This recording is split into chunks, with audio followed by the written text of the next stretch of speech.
Rudy, the transfer window is now closed. It was a busy window and a busy few months for us over the summer. Lots of players coming in, lots leaving as well. But how would you assess it overall?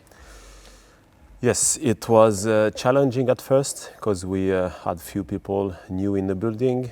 So we had to find first to understand what was the requirement from John Eustace, which position we wanted to add more depth or more strength.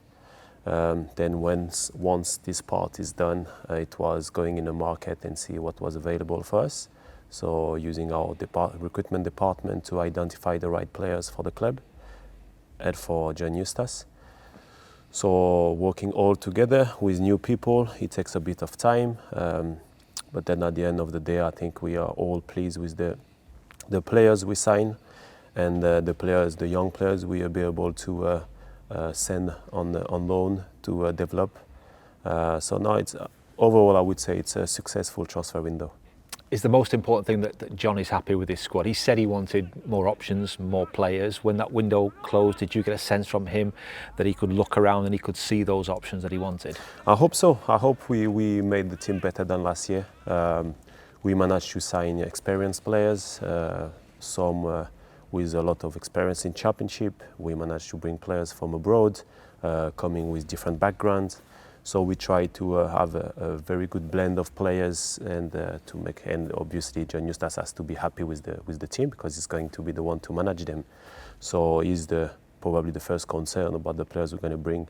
We give him a list of players that we think is going to suit the way he wants to play football and the way the clubs wants to go going forward.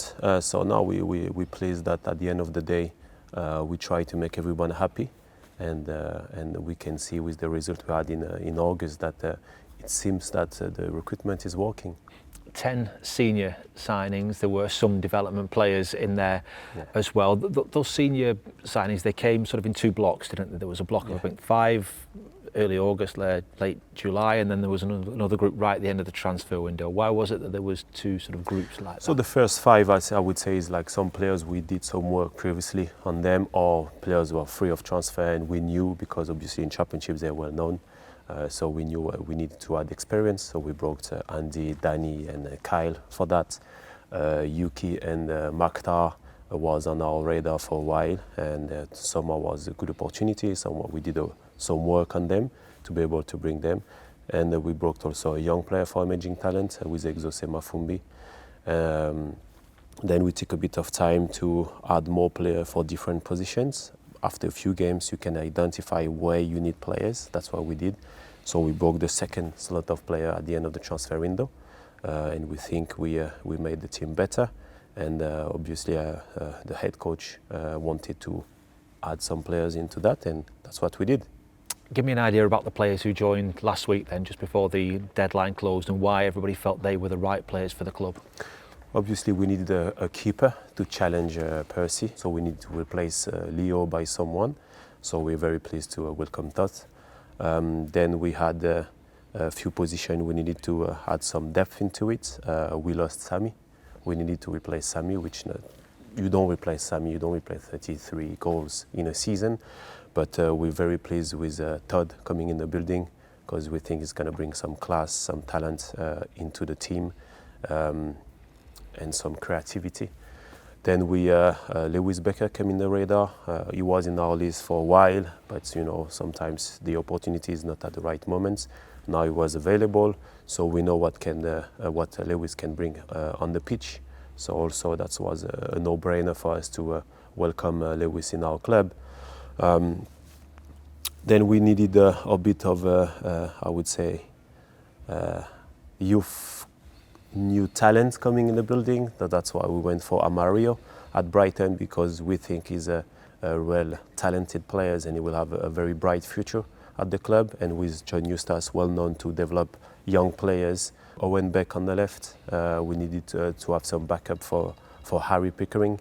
And obviously Owen had a fantastic season at Dundee last year. So now we're very pleased with the players joining the club, and we think it's a fantastic an exciting season coming up. With Balash, how did he come on the radar? I think everybody knew we were after a keeper when Leo left, but what made him the right fit?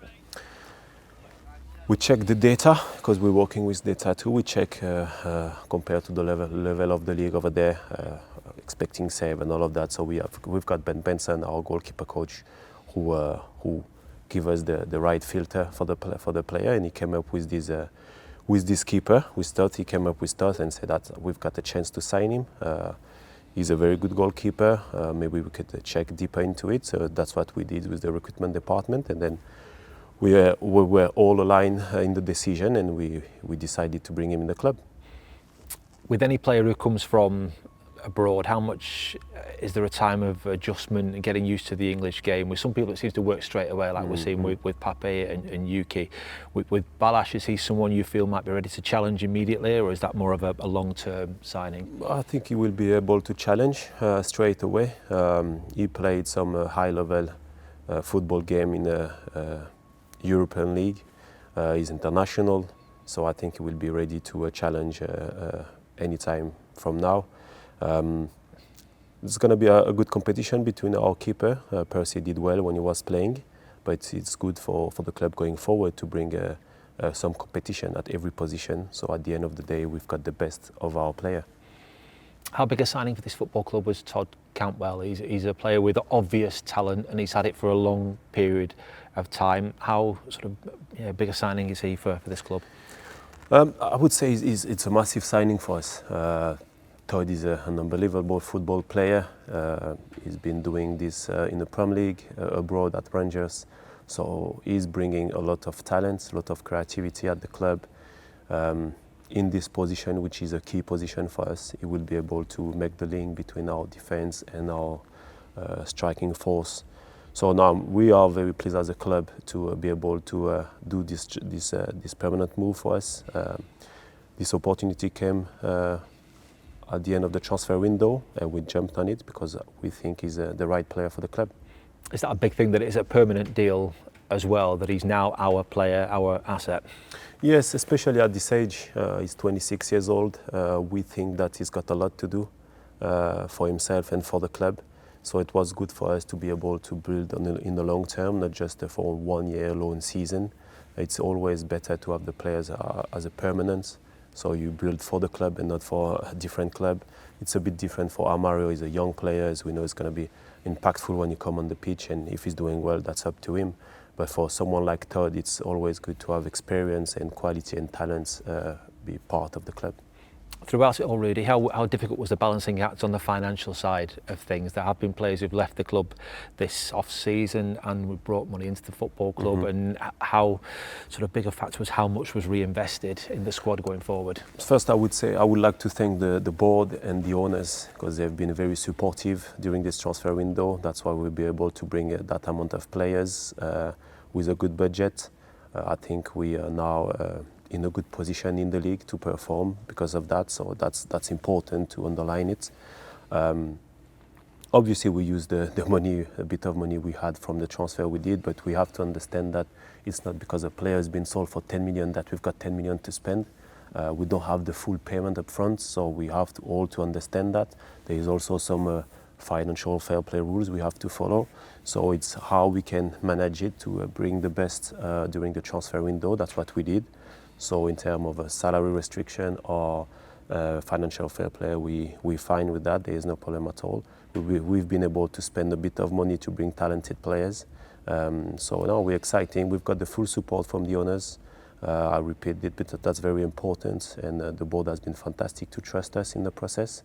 It was also new for me, to be part of the transfer window. But I've been alongside me. I had very experienced people with John Eustace, John Park, Adam Owen, and the board was very supportive. So I'm very pleased with this transfer window. What does the recruitment process look like going forward then? Because the way football works, I guess one transfer window ends, and do you immediately start looking towards the next one and how we can improve the club continually going forward? Yes, we need to. We need to, because January is coming very quick, and we need to be ready for what's going to be available for us or even for the next summer. So we have to work on the next transfer window. I would say next 2 or 3 transfer window who's going to be available as a free players or who's going to be available last year contract, so you can have some good opportunity. So but it starts now for us, so it's now how we're going to identify the right players for the club and for the team going forward. But we need to start to plan now with the recruitment department, yes. It's part of that retention of players that are already at the football club as well, and those that you want here long term, getting them tied down on contracts of course, as well. Yes, that's a discussion about our team. So we're going to sit down and make sure we all align on decision, because it's important that we all pull in the same direction. But yeah, we'll be prepared. We are prepared, and we will work on that. On the pitch, how pleased has everybody been with the start to our season? Very good start, very good start. But I would say the satisfaction I have is that we managed to get some points going from behind, which was not the case all the time last season. We've seen that at Norwich when we're losing at one point, and then we came back. Same against Burnley, derby game away, it's never easy. So that's just show the mentality of the team, the spirit of the team, and we're gonna fight until the end to make sure like this season is gonna be an exciting one. When the players fight like that on the pitch, you get a lot of support off it as well. Have you sensed that at the start of this season, that there's been a real togetherness, with everybody around the club? I think the fans are very exciting with the team we build, and we can sense that in the stand. Obviously, we need their support even more. We can see against Burnley that the 12th man is real, and that we need that. So I will please encourage the fans to come even with more numbers for the next game and till the end of the season, because we don't say enough like we need the fans more than that they think sometimes. So please come at the game and support the team as much as you can, yeah. And particularly Ewood Park as well, because if you have a good home record throughout any season, generally it leads to a very good campaign on the whole. Yeah, that's important to be unbeaten or to win games at home. That's how you build the strength and the confidence for the squad. So we need them to come at Ewood to support us. We need them to be behind us, whatever happened. That's how the fans should be. When I was playing for the club, we had a lot of fans in the stand, so we need to maybe get back to those numbers, just to show support, that we all support the team and we all want the team to go back where the club belongs. Just finally, Rudy, we touched on the recruitment side of things, but now that transfer window is over, what is the priority for you in your role as head of football operations now? It's to prepare and to plan for the next transfer window and the next one, but also to make sure like everybody at the club, we are all aligned and we've got a straight communication, that we're all pulling in the same direction, as I said, from the first team to the academy. It's to oversee the other department, to make sure we give the best support to the first team to perform on the pitch. So that's why my focus are going to be for the next few months. Have you already seen some things that you think, areas that can be improved upon across the club to try and get us where we want to be? Yeah, there's always some room for improvement. In our recruitment process, there's improvement to be made. In our operational point of view, there's improvement to be made. Traveling, there's improvement to be made. So there's few areas that I would like to improve. But I'm not by myself. We've got a very good team around us, around me, to make it happen. So we'll sit down, discuss, and make sure we've got the right plan to do it. Just finally, Rudy, you've done a few interviews with us now. You said in the first one that you wanted to communicate with the supporters. Yes. How important is that going forward from both yourself and other people within the hierarchy at the football club? Yeah, it helps to make sure they don't create their own story. We want to make sure we give what's really happening at the club.